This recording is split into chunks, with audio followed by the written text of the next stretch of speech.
Hello বন্ধুরা, আজকে নিয়ে এসেছি তরমুজের একটি লস্যি ও একটি শরবতের রেসিপি।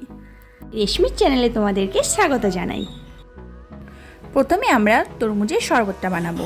তার জন্য তরমুজ, দুধ, রুয়াবজা, সুগার সিরাপ, বরফ ও বিট লবণ নিয়ে নিয়েছি। এবারে আমি তরমুজটাকে কেটে নেব। পুরো তরমুজটা আমার লাগবে না, তাই আমি এটার থেকে হাফটা নিয়ে নেব। এরপরে তরমুজটাকে সরু সরু করে কেটে নেব। তারপর একটি পাত্রে আমি একটু বরফ দিয়ে দেব। এই শরবতটা বানাতে গেলে আমাদের অনেকটাই বরফ লাগবে। আমার কাছে যতটা সম্ভব আমি বরফ নিয়ে নিয়েছি। এবার এটাকে আমি পাত্রের ভিতরে দিয়ে দিলাম। বরফটা দিয়ে আমি একটু এটাকে ভেঙে দেব, যাতে ভিতরে আমার ভালোভাবে মিক্সড করতে সুবিধা হয়।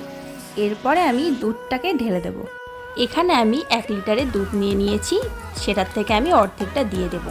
তোমরা তোমাদের দুধের পরিমাণ মতো বরফ অ্যাড করবে, নয়তো কিন্তু বেশি বরফ হয়ে গেলে ভালো লাগবে না।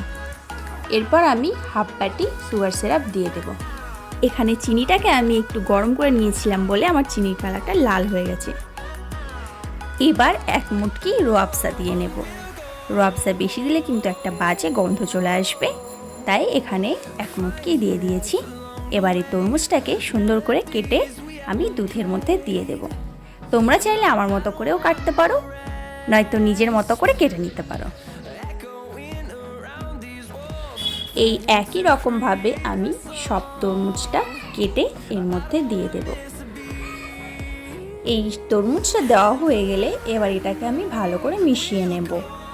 তোমরা তোমাদের দুধের পরিমাণ অনুযায়ী রুয়াবজা আর বরফটা ব্যবহার করবে। আমি এখানে হাফ লিটার দুধ নিয়েছি, তার জন্য আমি 1 মুটকি রুয়াবজা ব্যবহার করেছি। রুয়াবজাটা একটু মাথায় রেখে দেবে, যেন কালারের চক্করে পড়ে বেশি রুয়াবজা দিয়ে ফেলো না, তাহলে কিন্তু আর সেটা খেতেই পারবে না। দেখতেই পাচ্ছ বন্ধুরা, আমার শরবতটা কিন্তু একেবারেই তৈরি হয়ে গেছে। এবারে এটাকে আমি ভালো করে নেড়ে একটা গ্লাসে তুলে নেব। এটা যখন আমি আমার গ্লাসটাতে তুলছিলাম, সাইড থেকে দেখি আমার হাজব্যান্ড আমাকে বলছে যে এটাকে তাড়াতাড়ি তোলো এবং আমাকে দিয়ে এটাকে টেস্ট করিয়ে নাও, কেমন হয়েছে আমি বলে দিচ্ছি। তো আমি তাকে বললাম, দাঁড়াও, এটাকে আমাকে একটু সাজিয়ে নিতে দাও। তারপর এটাকে সাইডে একটু তরমুজ দিয়ে তার মধ্যে একটা স্ট্র দিয়ে দিলাম।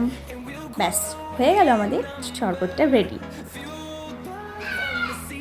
এভাবে বাড়িতে কিন্তু এটা খুব ইজিলি বানিয়ে নেওয়া যায়। তোমরা এটাকে বাড়িতে অবশ্যই ট্রাই করো। তো আমার হাজব্যান্ড এত করে যখন বলছে, চলো তার কাছ থেকে শুনে নিই এটা কেমন হয়েছে।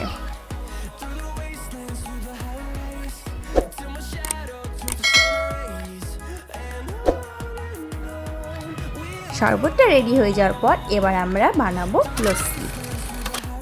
তার জন্য নিয়ে নিয়েছি তরমুজ, টক দই, চিনি ও বিট লবণ।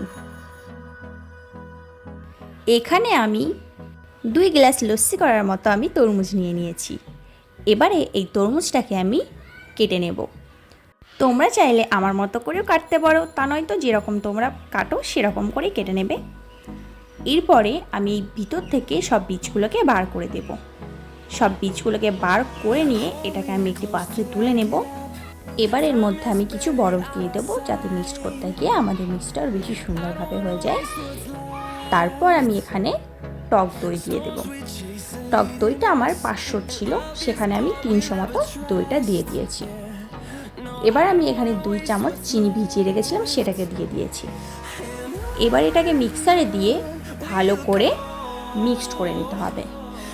এটাকে একটু বেশি টাইম নিয়ে মিক্সড করে নিতে হবে ভিতরে, নয়তো তরমুজটা গোটা থেকে গেলে এটা কিন্তু একেবারেই খারাপ লাগে। এবার আমি লস্যিটাকে গ্লাসে ঢেলে নেব। ওপর দিয়ে একটু বিট লবণ ছড়িয়ে সাইডে আমি ডেকোরেশনের জন্য একটু লেবু দিয়ে নেব। লেবুটার জন্য গ্লাসটার সৌন্দর্যটাই বাড়বে, লস্যিটার কিছুই হবে না। তোমরা এটা চাইলে নাও দিতে পারো। এবারে আমি প্লেটে 2 গ্লাসকেই রেখে দিয়েছি, আর সামনে দিয়ে 1 ফালি তরমুজ দিয়ে দিয়েছি। লস্যিটা কেমন হয়েছে চলো সেটা দেখে নিই। আমার ভিডিওটা তোমাদের পছন্দ হয়ে থাকলে একটি লাইক, কমেন্ট, শেয়ার আর সাবস্ক্রাইব অবশ্যই করে দিও।